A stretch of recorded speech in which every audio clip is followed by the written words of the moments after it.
Hay un texto que tiene más de 3000 años. No fue escrito para reyes, aunque los reyes lo memorizaron. No fue escrito para pobres, aunque los pobres lo recitaron llorando. Fue escrito para alguien que estaba en el suelo, mirando el cielo, preguntándose si alguna vez iba a poder levantarse. Y hay algo extraño que rodea a ese texto, algo que nadie menciona en los podcasts de productividad, algo que los investigadores de comportamiento financiero están empezando a rastrear con datos y que los hombres más ricos del planeta llevan grabado en el alma desde hace décadas. No es una estrategia, no es una mentalidad positiva, no es un mantra moderno disfrazado de antigua sabiduría. Es un salmo, y no cualquier salmo. Es el Salmo 23.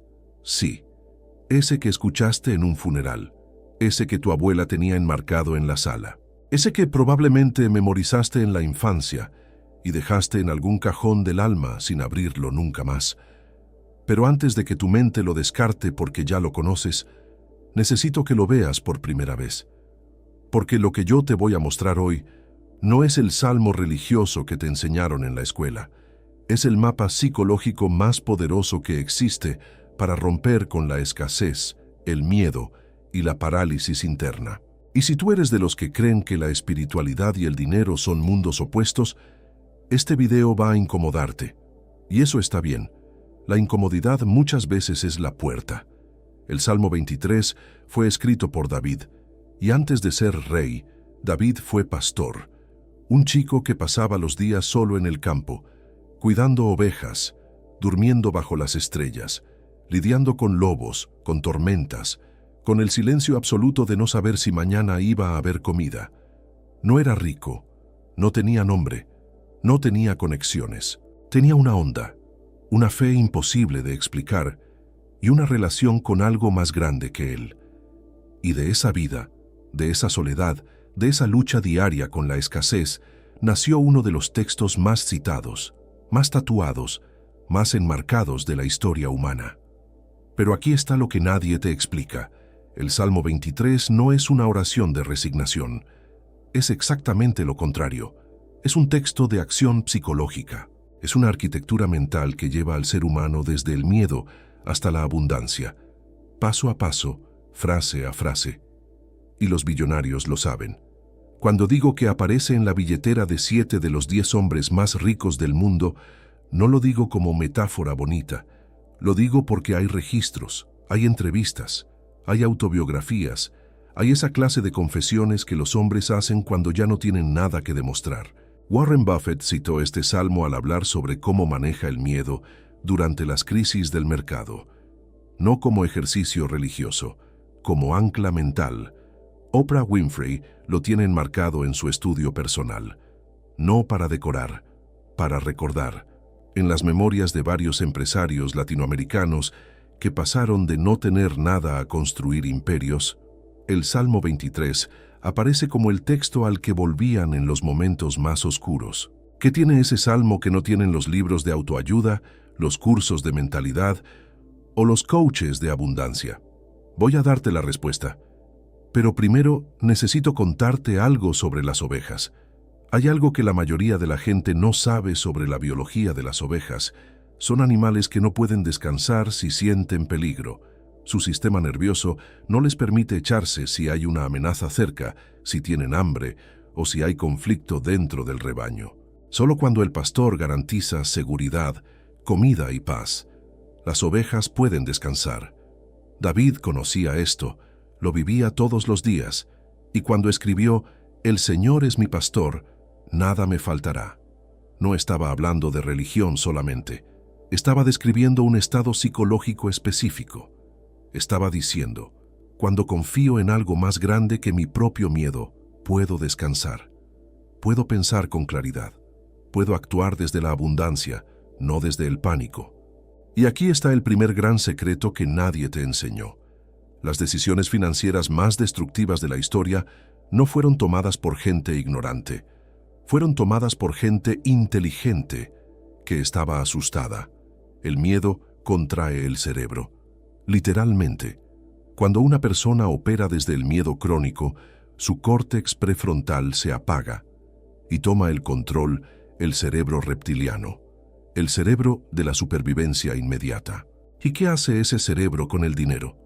Lo acumula compulsivamente sin disfrutarlo, o lo gasta desesperadamente para anestesiar la angustia, o se paraliza completamente, incapaz de invertir, incapaz de arriesgar, incapaz de moverse.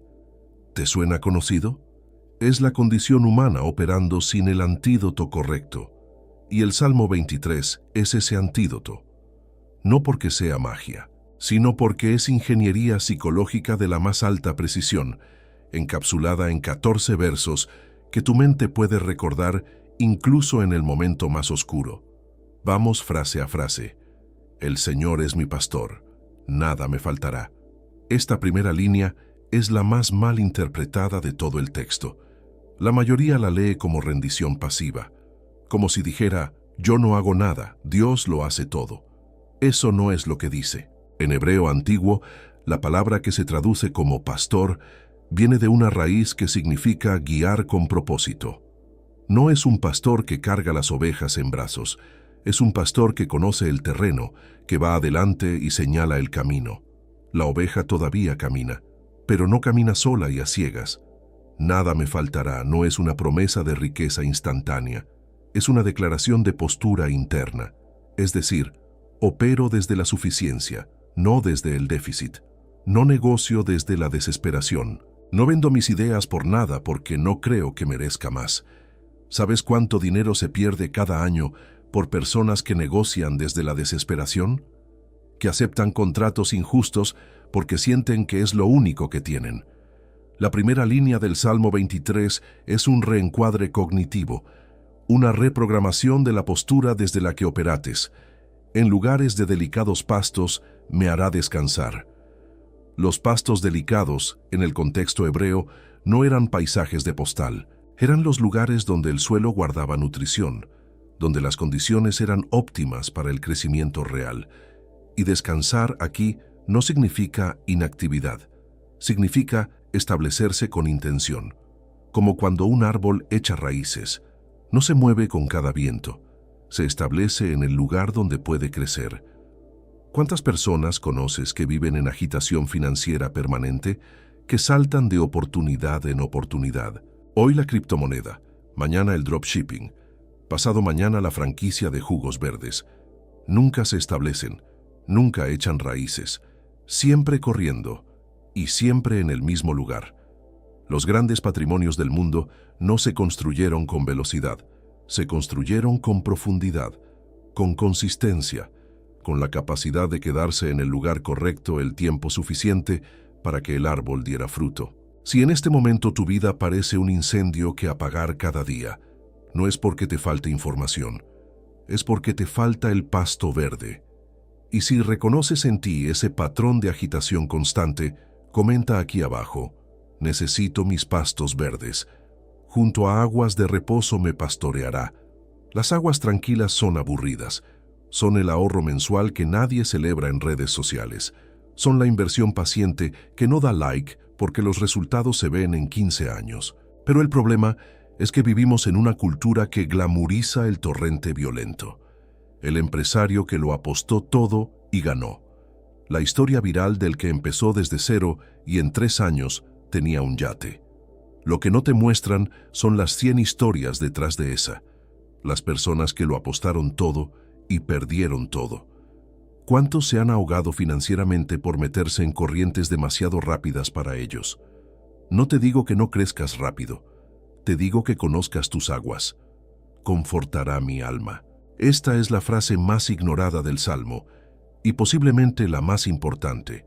Hay una epidemia silenciosa entre las personas que persiguen el éxito económico, el vaciamiento interno, la cuenta bancaria que crece mientras el ser se encoge. He visto esto documentado en cientos de entrevistas con empresarios exitosos. Llegan a la cima y se dan cuenta de que están vacíos, que construyeron el edificio correcto en el terreno equivocado, y entonces lo destruyen, conscientemente o no. El sabotaje interno es casi siempre la consecuencia de haber construido riqueza sin restaurar el alma en el proceso. El Salmo dice que la restauración no es un evento, es un proceso continuo, una práctica, una y otra vez. No importa cuál sea la tuya, lo que importa es que la tengas. Me guiará por sendas de justicia por amor de su nombre. Por amor de su nombre significa actuar en coherencia con tu identidad más profunda, con lo que eres realmente, no con lo que crees que debes aparentar.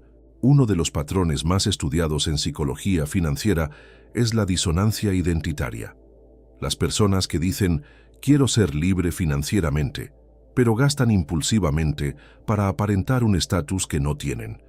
Las que dicen, quiero invertir, pero nunca invierten porque en el fondo no se creen merecedoras. Esa disonancia las paraliza, y esa parálisis disfrazada de, es que no tengo el momento correcto, es exactamente lo que el Salmo llama caminar fuera de las sendas de justicia. ¿Tu vida financiera actual es coherente con tus valores más profundos? Si la respuesta es no, ya sabes cuál es la raíz del problema. Y antes de continuar, necesito hacerte una pregunta directa. ¿Alguna vez has sentido que haces todo bien, que trabajas duro, que eres honesto, y aún así el dinero no llega? ¿Que hay algo invisible que bloquea lo que construyes? Si eso te suena, comenta aquí, Valle Oscuro. Porque lo que viene a continuación es exactamente para ti. Aunque ande en valle de sombra de muerte, no temeré mal alguno. ¿Un salmo de abundancia tiene un verso sobre la muerte? Sí. Y no es un accidente. David no estaba describiendo un camino hacia la riqueza que evita el valle oscuro. Estaba describiendo un camino que lo atraviesa. Las quiebras de Steve Jobs antes del renacimiento de Apple. Los años de oscuridad de Elon Musk, cuando Tesla y SpaceX estaban al borde del colapso simultáneo. El valle no es el final del camino, es parte del camino. No temeré mal alguno. No dice no habrá mal, dice no temeré. El mal está presente, pero el miedo no tiene autoridad sobre mí. La diferencia entre quien sale del valle transformado y quien se queda paralizado en él no es el talento ni el capital, es la capacidad de actuar a pesar del miedo, de sostener la incertidumbre sin que te congele. Aderezas mesa delante de mí en presencia de mis angustiadores. El Salmo no dice que los enemigos desaparecen, dice que la mesa se pone en su presencia, que el banquete ocurre mientras los que te quieren ver caer están observando. ¿Cuántas ideas brillantes murieron en tu mente porque la voz de alguien más fuerte te dijo que no podías? ¿Cuántos negocios nunca arrancaron porque esperabas la validación de personas que nunca te la iban a dar? El banquete no requiere la aprobación de los que te angustian. La mesa se pone de todas formas. Eso es liberación, no es arrogancia. Es simplemente dejar de necesitar un permiso que nadie tiene autoridad real para darte o negarte. Unges mi cabeza con aceite. Mi copa está rebosando. La copa que rebosa no es una copa que tiene lo suficiente. Es una copa que tiene tanto que desborda. Y hay una diferencia psicológica fundamental entre vivir desde tengo suficiente para mí y vivir desde tengo tanto que puedo derramar. Las personas que construyen riqueza generacional piensan en términos de desbordamiento. No acumulan para protegerse del miedo. Crean para que algo rebose hacia otros. La copa rebosante no es el objetivo del Salmo. Es la consecuencia natural del camino que el Salmo describe. Ciertamente, el bien y la misericordia me seguirán todos los días de mi vida. La mentalidad de escasez dice, yo persigo el bien, yo corro detrás de las oportunidades. El Salmo dice exactamente lo contrario, el bien me sigue a mí. Cuando estás alineado con un propósito claro, cuando operas desde la integridad, las oportunidades no te huyen, te encuentran. Los psicólogos lo llaman serendipidad estructurada. El cerebro en modo abundancia tiene la antena encendida. Ve oportunidades que el cerebro en modo escasez literalmente no puede procesar. Y en la casa del Señor moraré por largos días. Después de todos los valles, después de todos los banquetes en presencia de los enemigos, después de las copas que rebosan, hay un lugar de retorno. Un punto donde todo lo que construiste encuentra su sentido completo. porque al final, la riqueza que no tiene un para qué más grande que uno mismo, se convierte en carga. Lo que genera bienestar real es el propósito, el legado, la sensación de que lo que construyes importa más allá de ti. David construyó un reino, pero antes tuvo que aprender a ser pastor, a soportar las noches frías del campo, a enfrentar el oso y el león sin ejército, solo con su fe y su onda. Y el salmo que nació de esa experiencia se convirtió en el texto que los hombres más ricos del mundo llevan grabado en el corazón. No porque sea una fórmula de riqueza, sino porque es un mapa de formación de carácter, y el carácter siempre, inevitablemente, produce resultados. Ahora bien, todo lo que acabas de escuchar puede quedarse en el nivel de la filosofía bonita. Puede ser algo que te mueve emocionalmente en este video y que mañana se mezcla con el ruido de la vida cotidiana. O puede convertirse en algo que realmente cambia la forma en que operas. La diferencia entre esas dos opciones no es la información, es la aplicación. Entonces vamos a ser concretos. Vamos a hablar de los 3 patrones de sabotaje que el Salmo 23 desmonta y de cómo puedes usar este texto no como oración de emergencia, sino como protocolo diario de reprogramación mental. El primero es lo que yo llamo el síndrome del desierto eterno. Hay personas que nunca llegan a los pastos verdes porque en el fondo no creen que existan para ellas. Llevan tanto tiempo en la escasez que la escasez se convirtió en identidad. Ya no es una situación que viven, es lo que son. Y cuando la abundancia aparece, cuando una oportunidad real se presenta, el sistema nervioso la rechaza, literalmente, porque no es coherente con la identidad instalada. El cerebro siempre actúa en coherencia con su imagen más profunda de sí mismo. Si en lo más profundo crees que eres alguien a quien las cosas no le salen bien, tu cerebro va a trabajar horas extra para confirmar esa creencia. Va a ignorar las señales positivas, va a magnificar las negativas, va a sabotear sin que te des cuenta. ¿Cómo se rompe ese patrón? Con lo que los psicólogos cognitivos llaman evidencia acumulada de lo contrario. No con afirmaciones vacías frente al espejo, con registro consciente de cada momento en que algo funcionó, de cada pequeña victoria que tu mente filtra automáticamente porque no encaja con la narrativa de escasez. El Salmo 23 hace eso cada vez que lo repites con intención, no como ritual vacío, sino como acto de reconocimiento consciente. Estás alimentando una narrativa alternativa en tu sistema nervioso. Estás construyendo evidencia interna de que hay pastos verdes, de que hay aguas tranquilas, de que el camino existe. No es autoengaño, es reprogramación deliberada. Y hay una diferencia enorme entre las dos. El segundo patrón es la parálisis por validación. Ya hablamos de esto cuando llegamos al versículo de la mesa en presencia de los enemigos. Pero quiero profundizar aquí porque es más sutil de lo que parece. La parálisis por validación no siempre viene de enemigos obvios. A veces viene de las personas que más amas. El padre que nunca creyó que podrías, la madre que te enseñó sin querer que el dinero era peligroso, que los ricos eran malos, que pedir más era sinónimo de codicia. La pareja que te quiere pero le aterra el riesgo que implica tu sueño, y tú los amas. Y no quieres hacerlos sentir mal. Y entonces reduces tus ambiciones al tamaño de su comodidad. Eso no es lealtad. Eso es confundir el amor con la autolimitación. El Salmo te dice algo radical. La mesa se pone en presencia de los que te angustian, no después de que cambien, no cuando finalmente te entiendan. Ahora, con ellos mirando, con sus dudas activas, con su incomodidad presente. Eso no significa ignorarlos. Significa dejar de necesitar su permiso para construir lo que viniste a construir. Si alguien en tu vida encaja en esto, si reconoces esa dinámica, me lo dices aquí abajo. Escribe: la mesa es mía. Porque quiero saber cuántos de ustedes están cargando ese peso invisible y nunca lo habían puesto en palabras.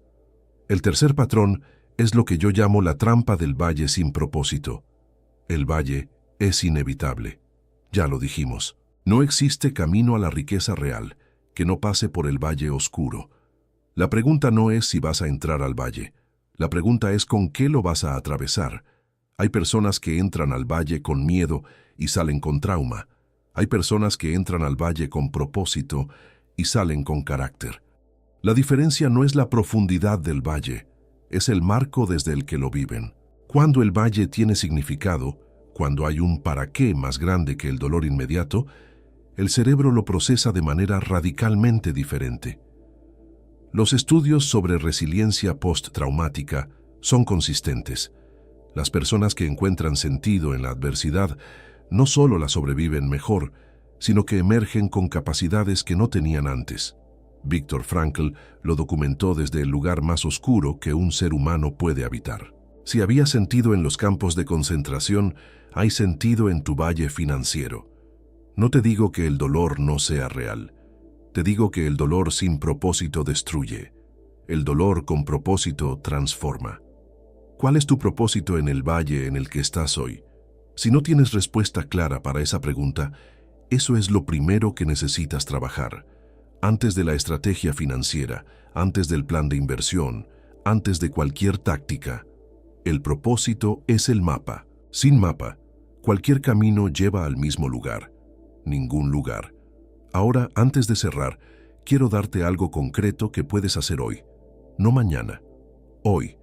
Busca el Salmo 23 en la versión que más te resuene. No lo leas como texto religioso por obligación. Léelo como lo que es. Un protocolo psicológico de 4 minutos que ha sobrevivido 3000 años porque algo en él conecta con algo permanente en la naturaleza humana. Léelo en la mañana, antes de que el mundo empiece a jalarte. Léelo lentamente, con cada frase como si fuera la primera vez. Y cuando llegues a «Aunque ande en valle de sombra de muerte, no temeré». Detente, respira y pregúntate qué valle estás atravesando hoy y cómo cambiaría ese valle si lo cruzaras sin miedo. Eso no es magia, es entrenamiento, y el entrenamiento, repetido con intención, construye el músculo que el éxito real requiere. Los 7 hombres más ricos del mundo, que llevan este salmo en el alma, no lo llevan porque sea un talismán. Lo llevan porque encontraron en él un espejo. Un espejo que les muestra no quiénes son hoy, sino quiénes pueden ser si siguen caminando. Tú también tienes ese espejo disponible, y siempre lo has tenido. Hace unos videos, compartí algo que va directamente conectado con todo esto. Hablé del número 30, de los ciclos que marcan los grandes cambios en la vida de una persona, y de por qué ciertos periodos de tu vida tienen más poder transformador del que imaginas. Si no lo has visto todavía, te invito a que lo veas ahora. Porque después de todo lo que hablamos hoy, ese video va a tener un significado completamente diferente para ti. Aquí es el portador. Nos vemos en el próximo video.